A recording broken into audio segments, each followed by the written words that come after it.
तीसरी जंगे अज़ीम में उसके कोई मुल्क है जो उसमें महफूज रहेगा, कोई होगा मुल्क?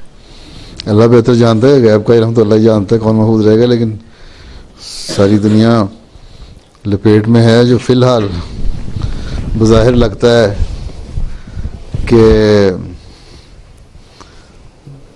शायद अफ्रीका के कुछ मुल्क बच जाएं या ऑस्ट्रेलिया का कुछ हिस्सा बच जाए,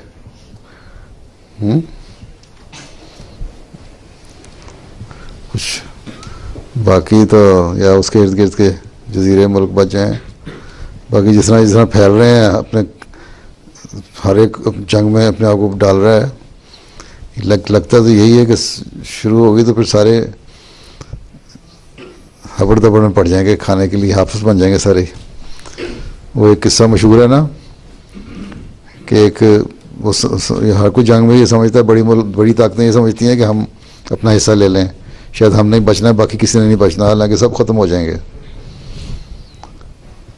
कहते हैं एक आँखों का अंधा था, हाफिज साहब था कोई, है आंखें नज़र नहीं आता था उसको। वो किसी दावत में गया किसी के साथ, उसने अपने साथी को कहा कि जब दावत शुरू हो ना खाना तो मुझे बता देना,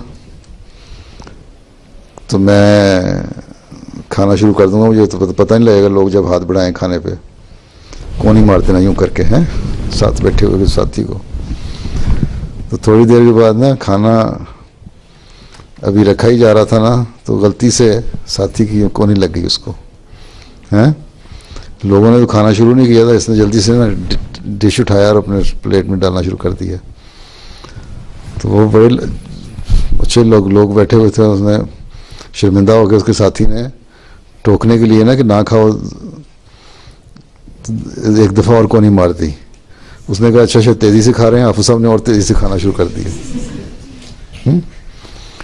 उसने फिर इसकी हरकत देख के 2 दफ़ा कोनी मारी कि रुक जाओ, हैं। तो उसको समझ नहीं आई, उसने दोनों हाथों से खाना शुरू कर दिया।